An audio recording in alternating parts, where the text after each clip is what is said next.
Many dreams die while suffering. When you're suffering, you give up on the very things that you wanted the most.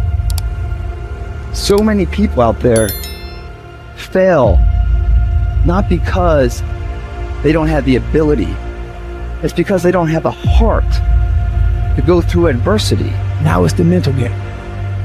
And that's where people get lost in life, get lost in that next level. So, you know, if you take people, and I told you this, and you expose them voluntarily to things that they are avoiding and are afraid of, you know, that they know they need to overcome in order to meet their goals, their self-defined goals.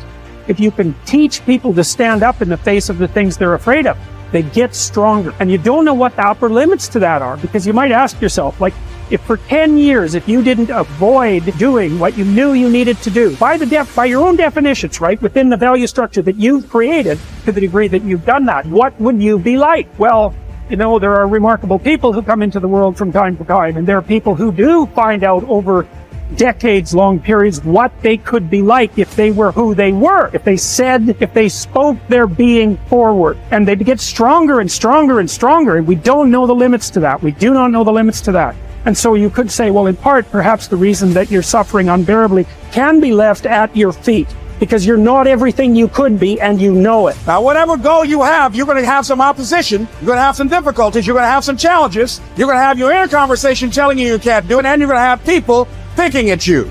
You got to talk to yourself when you begin to think negative.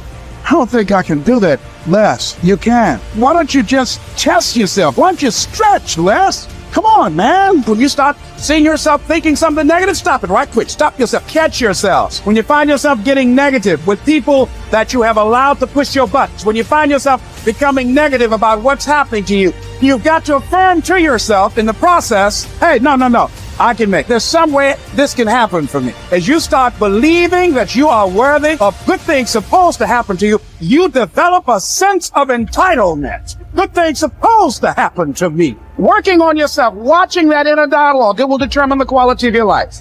You chase something that you believe you deserve until you get it. And it doesn't matter what happens to you. It doesn't matter how many times you get fired. It doesn't matter how many people don't believe in you. Just go until you get it. Because if you're willing to go through all the battling you got to go through to get to where you want to get, who's got the right to stop you? Nobody. It's your right to listen to your gut. It ain't nobody's right to say no. And to earn the right to be where you want to be and do what you want to do. If you do what is easy, your life will be hard. But if you do what is hard, keep coming back again and again and again. Get up, trust every day, knowing some way, somehow, with a spirit of expectation, I can do this. If you do that over and over and over again, your life will be easy. I think that there is a biological imperative hardwired into the brain that you must do hard things in order to feel good about yourself. And when I think about it from an evolutionary standpoint, and this is why I think rich kids implode, they just never had to do hard things. From an evolutionary perspective, I think it was just so hard to stay alive. Like for millions of years, it really was red in tooth and claw. Like to stay alive, you were kill or be killed. You were hunting, gathering, fighting other tribes. I mean, just crazy. Mm-hmm. And the people that were going to survive were going to be the ones that got an emotional, a self-applied emotional reward for doing something hard. And when you do something hard and you recognize it, it needs to feel good. And if it does, then you will keep doing hard things and you're the far more likely to survive than the person who's like, that sucked. There was no redeeming qualities. And so it's just like, when I think about that, because if I were to create a recipe for fulfillment, it's very simple. It's working really hard, doing hard things to gain a set of skills that allow you to serve not only yourself, but others. That's it. That's the whole recipe. Agree. But it really has to be that you had to do something hard. If it came easily to you, it won't give you the sense of respect that you want. Like the stuff that I've gotten more easily in my life, I don't take a lot of pride in. It's always the stuff that I grind out, like through pain and suffering, and I endure. In fact, I want to read you a quote. This is one of my all-time favorite quotes. So here it is. To those human beings who are of any concern to me, I wish suffering, desolation, sickness, ill treatment, indignities. I wish that they should not remain unfamiliar with profound self-contempt, the torture of self-mistrust, the wretchedness of the vanquished. I have no pity for them, because I wish them the only thing that can prove today whether one is worth anything or not. That one endures. We are all chained to fortune. The chain of one is made of gold and wide, while that of another is short and rusty. But what difference does it make? The same prison surrounds all of us, and even those who have bound others are bound themselves. Unless perchance you think that a chain on the left side is lighter. Honors bind one man, wealth another.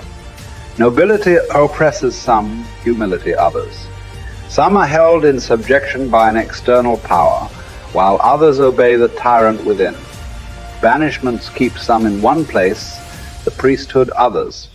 All life is slavery. Therefore, each one must accustom himself to his own condition and complain about it as little as possible, and lay hold of whatever good is to be found near him. Nothing is so bitter that a calm mind cannot find comfort in it. Small tablets, because of the writer's skill, have often served for many purposes, and a clever arrangement has often made a very narrow piece of land habitable. Apply reason to difficulties. Harsh circumstances can be softened, narrow limits can be widened, and burdensome things can be made to press less severely on those who bear them cleverly. We are emotional creatures. We all study, like you're talking about it, using your brain. You're such a smart person. I love you dearly. And you analyze it all. But your effing brain isn't going to do shit. What's going to do it is enough emotion. Well, emotion is the power. Emotion is what starts wars. It's what ends wars. Emotion is what gets you married. Emotion is where kids come from. Divorce is where emotion comes from. Everything that you can think of a major change in humanity, from the most extreme of war to the most gentle of love, all come from human emotion. So it's the mix of emotion. It's like knowing what you want and having the right fuel to get there. And if the fuel has no combustion, you're just bored, you're not going anywhere. If the fuel is total trauma and I'm overwhelmed, you just blow up and go nowhere. There's that delicate balance. And I've learned over the years how to help people find that balance. I would ask you to consider something. Please. What you just said is absolutely true. I know you really well. You know how much I respect and love you personally. And what you've accomplished in your life is extraordinary. What you're continuing to accomplish is extraordinary. But there's an emotional inflection that made you use those things in those moments. It wasn't just those understandings. The emotion made you find the answers, brother. And then you have a really smart mind. You found the answers, figure out how to use it. But there were inflection moments that made you do it. There's a reason why you left your company after building it to $1 billion. It wasn't intellectual. It's emotions. So, but you have developed your mind so much, it's like your right arm, your bicep is really strong. Your left one, not quite as much. And I'm inviting you to consider that your left one is your more powerful one. And you've used it in key moments. But it's very protected to use the mind, because we're all afraid to feel a little too much. So the more I can understand it, I put it out here, I can analyze it, I don't have to be in it. But the truth is, where the real impact is when there's enough emotion that gets you to apply the things that you understand intellectually, right? Or find the answer that you didn't even have the answers. You found the answers intellectually because the emotion drove you. So it's really studying what creates that emotion that makes the difference in anybody's life. That's where everything begins and ends, is with emotion. And yet our society is all about up here. In Chinese medicine, it's all about the heart, right? That's considered the center.